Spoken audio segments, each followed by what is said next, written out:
So Elon Musk finally had the Tesla We Robot event that showcased a bunch of new AI features and autonomous vehicles. This event was absolutely incredible because for the first time, we got a real glance into what the future of the world might look like with advanced AI technology. In this video, I'm going to dive into some of the key things you might have missed, as well as some of the key announcements that happened at the event. So, one of the things that the event started with was the fact that today's transportation actually sucks. To just simply put it bluntly, one of the large majority of our time wasters is driving. And when we think about what driving is, this is something that, costs too much in terms of like buying a car, having a car payment. It's one of the reasons most people are living paycheck to paycheck. Number two is, of course, the fact that this is purely not safe. Statistically speaking, you're actually quite likely to die, unfortunately, in a car accident more than anything else. And of course, the third thing is that this is not sustainable. Having all of these cars everywhere producing emissions, it's just something that is quite unsustainable in terms of the climate. So Elon Musk actually speaks about this and talks about why Tesla's autonomous vehicles are going to provide a solution to this glaringly obvious problem that in a few years will seem quite strange. So when we think about transport today, there's a lot of kind of pain that we take for granted that we think is normal. Like having to drive around LA in like 3 hours of traffic. And people that live in LA, I mean, try to get from Pasadena to, El Segundo during rush hour is like you can fly to, another city faster than you can get to cross down LA. So, and you have to drive the whole way, unless you're in a Tesla, of course. Now Tesla already does quite well at this, supervised self-driving. So supervised full self-driving is actually working quite well. I'm sure there's people in the crowd, you're using that, yeah? So we'll move from supervised full self-driving to unsupervised full self-driving, where the car, you could fall asleep and wake up at your destination. So, but there's also a challenge for a lot of people that cars cost too much. I mean, when you factor in everything that goes into a car, and the car insurance, and the car payments, and the storage of the car, it's very expensive. So with, and you say like how many hours a week are cars used? Your average passenger car is only used about 10 hours a week out of 168 hours. So the vast majority of the time, cars are just doing nothing. But if they're autonomous, they could be used, 5 times more, maybe 10 times more.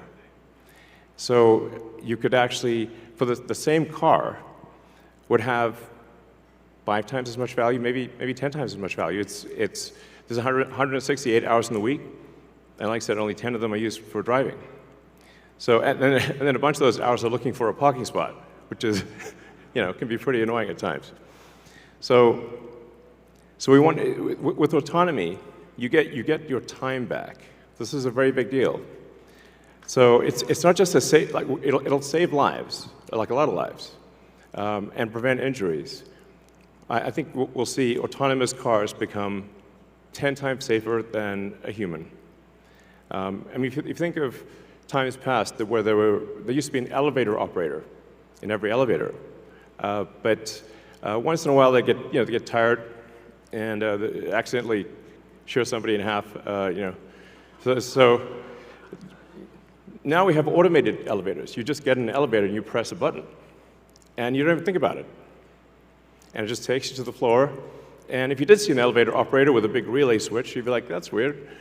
Now, that's how cars will be.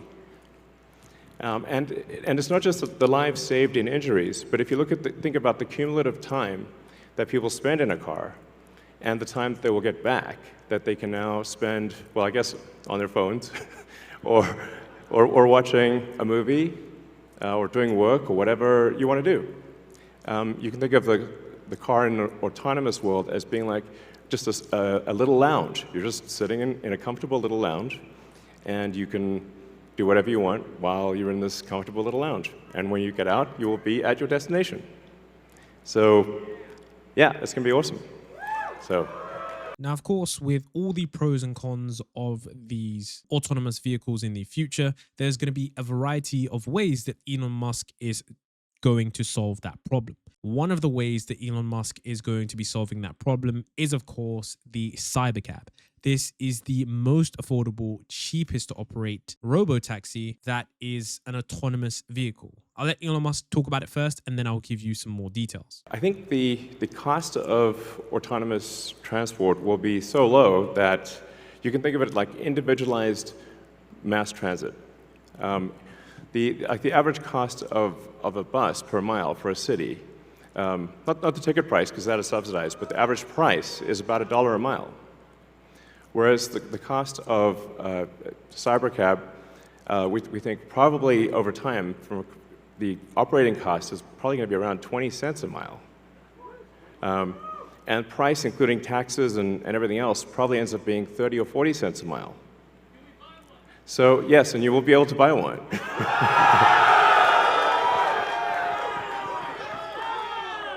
Yes, exactly.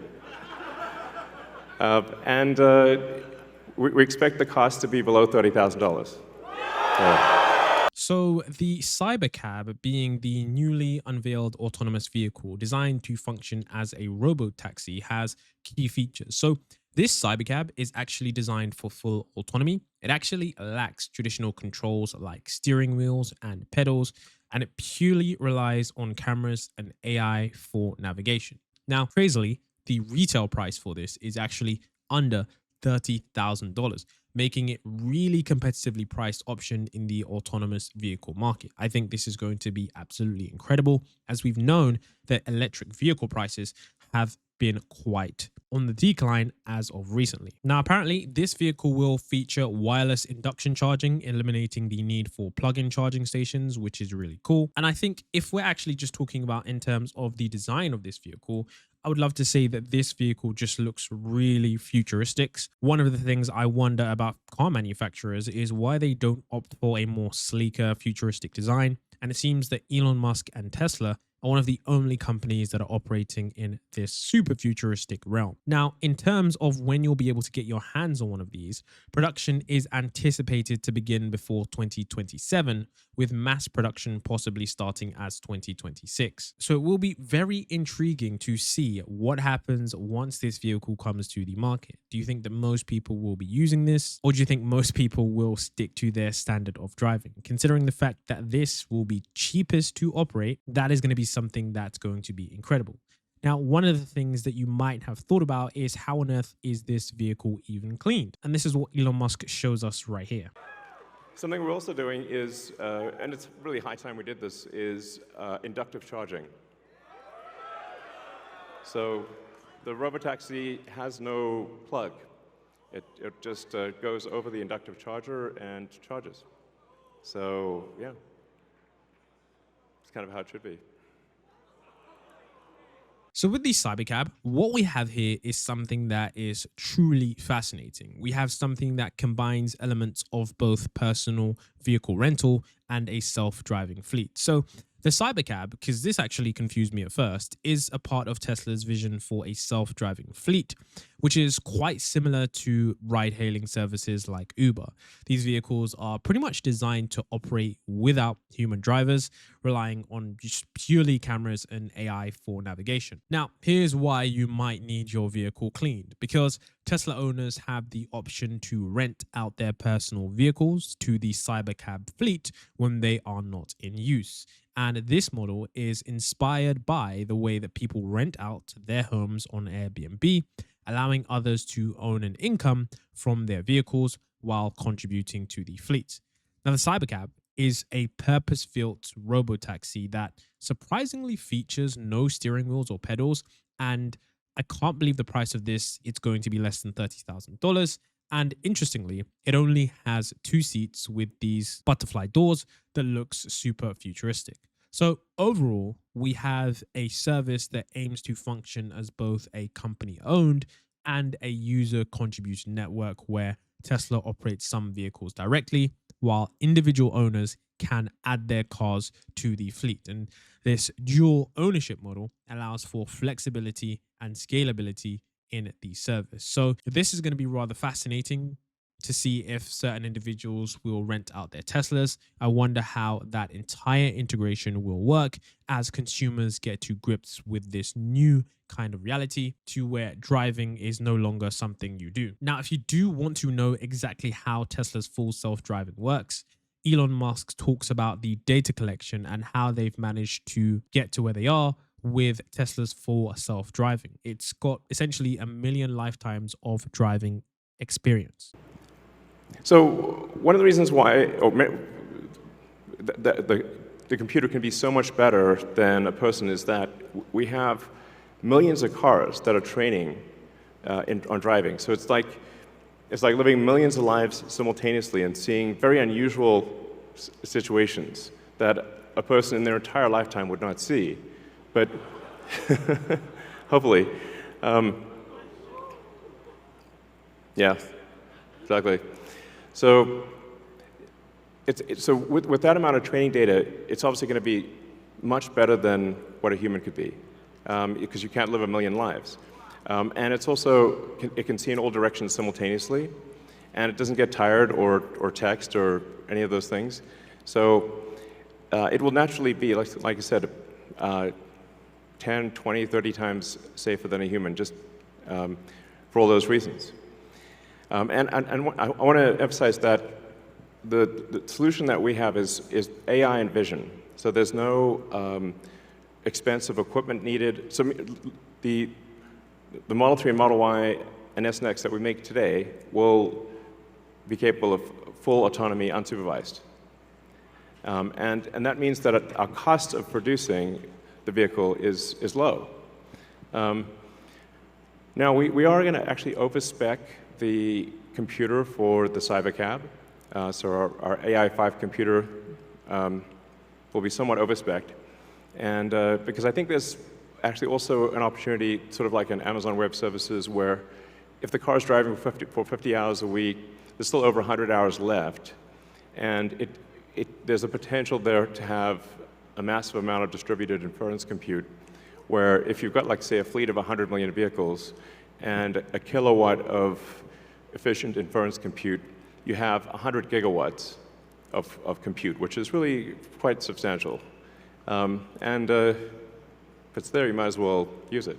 So, yeah, so that I think will make sense. So Tesla's FSD has become smarter over time. I know that they are continually collecting data. And I think with the advent of certain AI systems, with the amount of money going into autonomous driving, this is going to become increasingly commonplace as these systems manage to get more robust and manage to handle scenarios in which they haven't been trained on. I think this is going to be super fascinating to see real time how Tesla's manage to handle certain scenarios and how we beef up the safety of driving. I think most people truly don't understand how dangerous driving is, which is why most people might not opt for this. But driving is truly something that is incredibly dangerous. And if this is something that is going to be safer than most drivers, that can prevent human error, maybe you could faint at the wheel, there could be someone who's drunk or inebriated that crashes into you at midnight,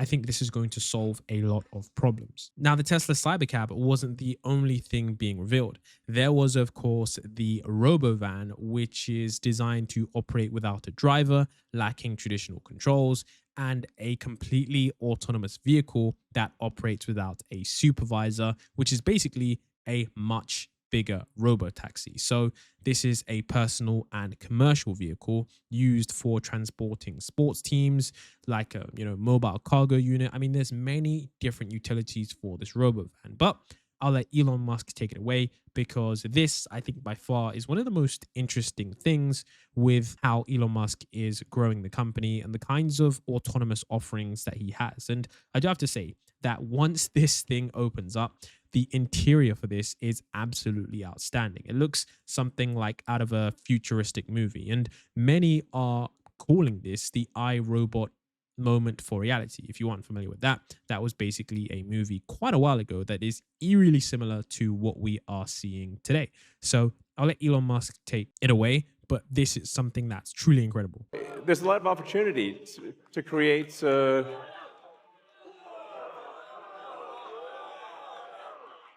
green space in the cities that we live in. So I think that would be quite fantastic. Oh, and also, what happens if you need a vehicle that is bigger than a Model Y? The Robovan. The Robovan is we're going to make this, and it's going to look like that. Now, can you imagine going down the streets and you see this coming towards you? That'd be sick.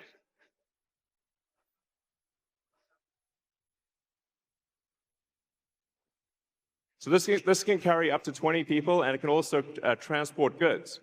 So you can configure it for goods transport within a city or transport of up to 20 people at a time. So this is gonna, the Robovan is what's gonna solve for high density. So if you want to take a sports team somewhere, or you're looking to really get the cost of travel down to, I don't know, 5-10 cents a mile, then you can use the Robovan. Some people call it the Robovan, but so yeah. One of the things that we want to do, and we've seen this with the Cybertruck, is we want to change the look of the roads. The future should look like the future. So as Elon Musk was saying, I think this is going to be really cool if you see this coming down the street in the future. This can carry up to 20 people, which basically replaces, minibuses in urban environments. And of course, he estimated that the operating cost of the Robovan could be as low as 5 to 10 cents per mile per person, although specific pricing details and availability have not been disclosed. So this is pretty incredible because this represents a significant step towards autonomous mass transit solutions. I can imagine a future where we have these kinds of vehicles driving around at all different hours, allowing people to travel from certain destinations, possibly replacing the need for bus drivers.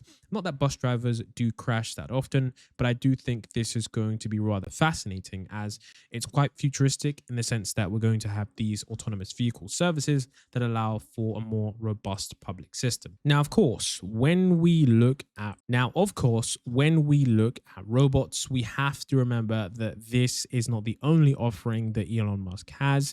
There's, of course, the very infamous Tesla bot, which has been getting some sneaky upgrades, and that Elon Musk gives us a really fascinating update about. Speaking of robots, so everything we've developed for our cars, the batteries, power electronics, the advanced motors, gearboxes, the software, the AI inference computer, it all actually applies to a humanoid robot. So the same techniques. It's just a robot with arms and legs instead of a robot with wheels. And we've made a lot of progress with the Optimus. And as you can see, we started up with someone in a robot suit, sort of down, and then we've progressed dramatically year after year. So if you extrapolate this, you're really going to have something spectacular, something that anyone could own. So you could have your own personal R2-D2 C3PO. And I think at scale, this would cost something like, I don't know, $20,000, $30,000. Probably less than a car, is my prediction long term. Now, it'll take us a minute to get to the long term, but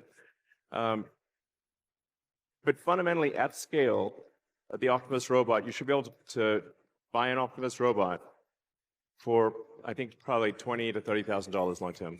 So, and what can it do? It'll basically do anything you want. So it can be a teacher, babysit your kids. It can walk your dog, mow your lawn, get the groceries, just be your friend, serve drinks. Whatever you can think of, it will do. And yeah, it's going to be awesome. I think this will be the biggest product ever of any kind. Yeah.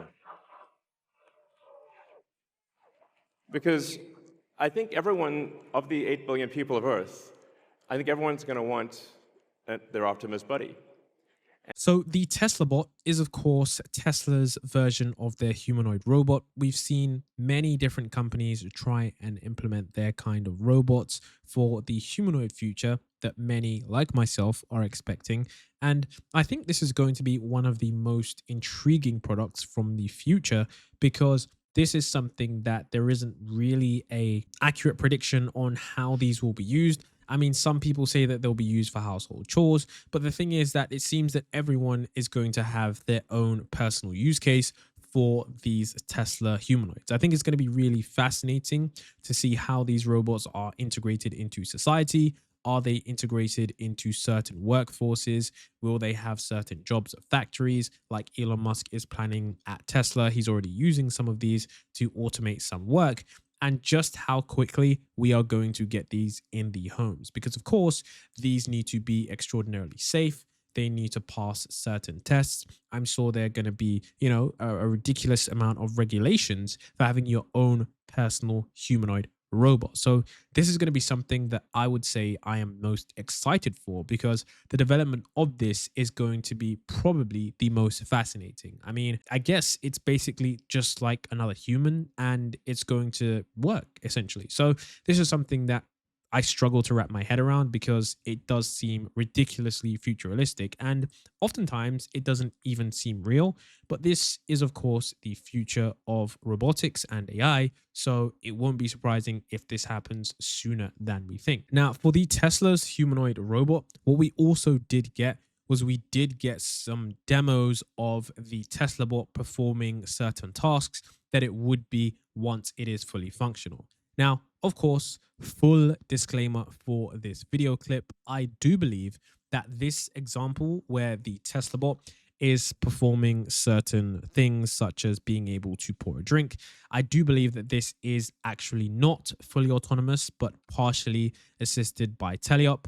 Of course, it is quite hard to get a robot to do this on a consistent basis, but what they are currently doing is still collecting data. So it seems that whilst, yes, the actual humanoid platform seems robust enough that these tasks can be completed by the humanoid robot platform, it seems that we will have to wait a little bit longer before we actually get robots that can do this completely and fully autonomously. I know that there have been a few other companies in other countries that I won't mention that are working aggressively on this kind of technology, but it will be fascinating to see how things are shaped and changed as this future does come into fruition, and as we do get more data collected and these systems become more advanced. So the presentation ends with this future of the world that Elon Musk is envisioning for future societies. You can see that it features a lot more green areas. I think having more green areas in cities is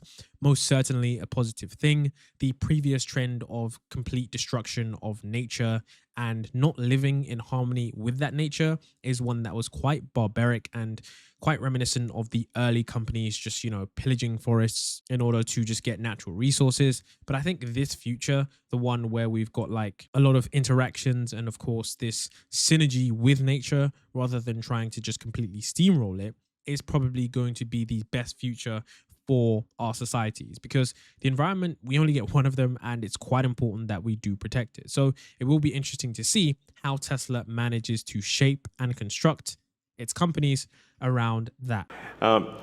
So one of the things that is really interesting is how will this affect the cities that we live in?